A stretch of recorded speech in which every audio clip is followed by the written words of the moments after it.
Sometimes I think about a specific kind of shame, not the shame of doing something wrong, but the shame of simply being something wrong, of sitting in a classroom and feeling, without being told, without a single word spoken, that the way your mind works, the things you love, the thoughts you can't stop having, are somehow a malfunction. I remember being 9 years old and drawing elaborate maps of imaginary countries in the margins of my notebooks. I remember the moment a classmate saw them and laughed. I didn't draw maps in the margins after that. I didn't stop loving maps. I just stopped showing it. That is where this begins. Not with bullies or cruelty or anything dramatic. It begins with a single, quiet rerouting. A door softly closed, and then another, and then another. Until one day you wake up and you can no longer find the room where you actually live. We talk a great deal about individuality. It is written on the walls of schools. It is the thesis of 1,000 graduation speeches. The world, we are told, belongs to those who dare to be different. And yet, the actual machinery of our lives, the institutions, the social structures, the invisible architecture of how people respond to us, operates in almost perfect opposition to this idea. From the moment we are old enough to be observed, we are sorted. We are assigned grades not for the quality of our thinking, but for its proximity to an expected answer.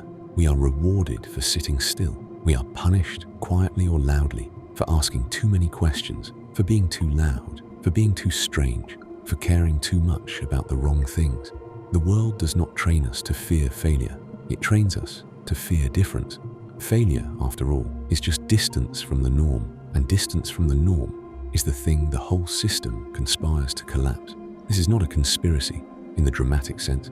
No one sat in a room and decided to manufacture conformists. It is something far more insidious. It is a system that rewards certain behaviors and quietly annihilates others so completely and so early that most of us never notice it happening. We simply become it, and we pay for this. We pay not with money, but with something far more costly. We pay with our interior lives.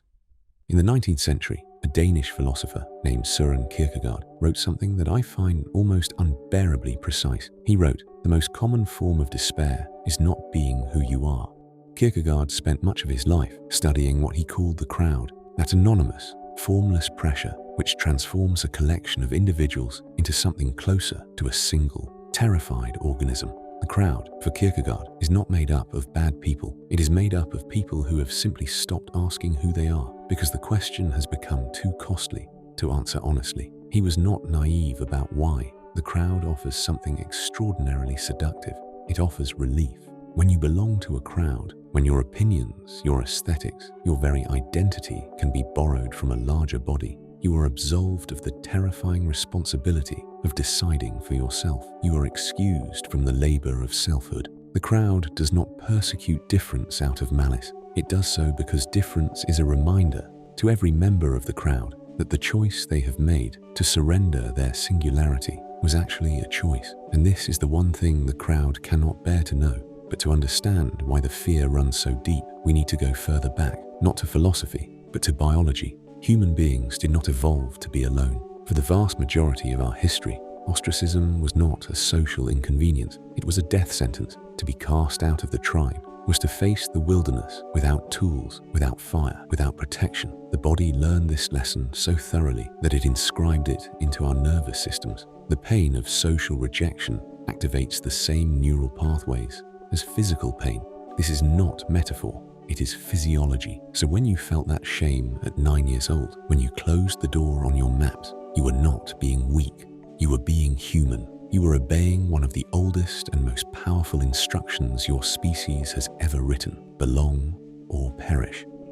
The psychologist Solomon Asch demonstrated this with devastating clarity. In the 1950s, he ran a series of experiments where subjects were asked to compare the lengths of simple lines on a card. The answer was obvious, unambiguous, and yet, when placed in a room full of actors who all confidently gave the wrong answer, a staggering number of real subjects abandoned what their own eyes were telling them. They chose belonging over truth. This is where the training begins, not in malice, in biology, in the ancient animal terror of the empty plane.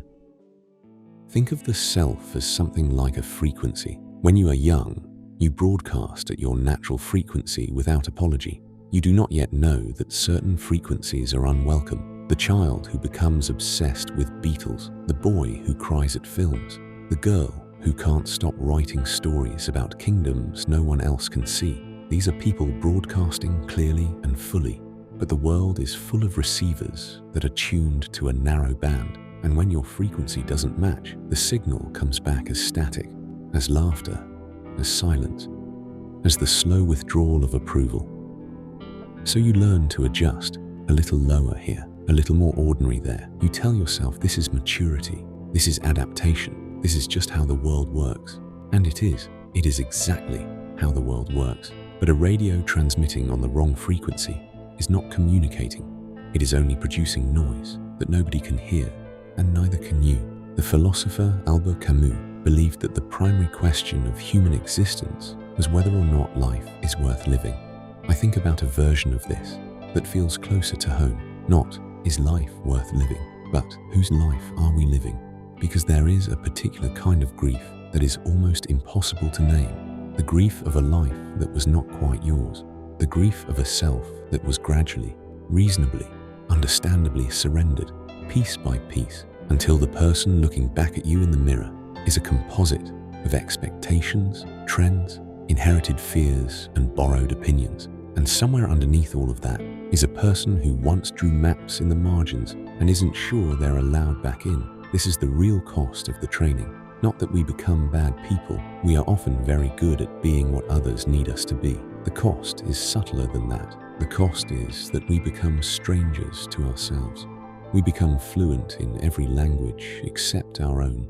This is the hardest part to talk about, because the antidote to a lifetime of conditioning is not a simple prescription. But like the most durable ideas, it has a structure, it has anatomy. The anatomy consists of 3 movements: recognition, tolerance, and practice. The philosopher William James, the father of American psychology, argued that the deepest human need is the need to be appreciated, not by others, though we want that too, but by ourselves. Recognition begins with the unsettling work of asking, which parts of me are actually mine? Your political opinions, did you arrive at them through genuine inquiry, or did you inherit them like furniture?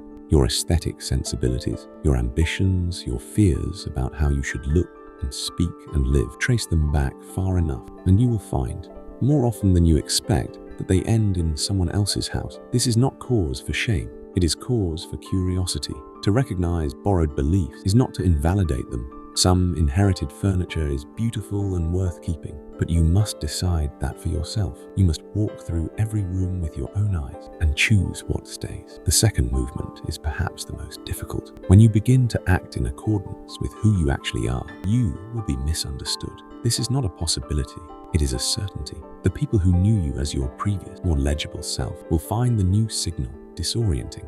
Some will be generous and curious. Others will be threatened. A few will be cruel. The developmental psychologist Erik Erikson spent his life studying identity formation, the process by which we arrive at a stable, authentic sense of self. He found that the people who develop the richest and most resilient identities are not those who avoided this friction. They are those who moved through it deliberately, who tolerated the uncertainty of being in transition without collapsing back into safety. Kierkegaard called this the leap, not a leap into certainty. There is no such thing. A leap into commitment, into the terrifying and exhilarating decision to be a specific, irreducible, unapologetic person. Even when the cost is real, the tolerance required is not indifference to others. You can love people and still refuse to become whatever they need you to be. These are not in conflict. The third movement is where philosophy becomes daily life. The writer Rainer Maria Rilke, in his letters to a young poet, offered advice that is as simple as it is demanding. Live the questions, not arrive at the answers, not perform the answers you wish you had, but live inside the questions themselves, as if they were rooms you inhabit rather than problems you solve. Who am I when no one is watching? What do I actually think before I've checked what I'm supposed to think? What would I do? What would I love? What would I create? If approval were simply not a variable in the equation. These are not questions you answer once. They are questions you practice daily, in small decisions and large ones, in the things you say out loud and the things you let yourself feel in private. Every time you choose the true answer over the approved one, something is recovered. It is not dramatic. It does not feel like triumph. It feels, most of the time, like a small, quiet act of maintenance, like keeping a garden that no one else can see, but the garden grows. I think about that 9-year-old with the maps sometimes. I think about all the doors quietly closed, and I want to say to him, and to whoever is reading this, that the thing the world punished you for, the strange frequency you broadcast, the specific and irreducible way that your mind moves through the world, it was never wrong. It was never a malfunction. It was, and is, the only thing you actually have. The poet Mary Oliver asked, in perhaps the most important question ever compressed into a single line, what is it you plan to do with your one wild and precious life? Not your obligated life, not your approved life, not your consistent, legible, crowd-pleasing life, your wild life, your precious life, the one that is and has always been entirely yours.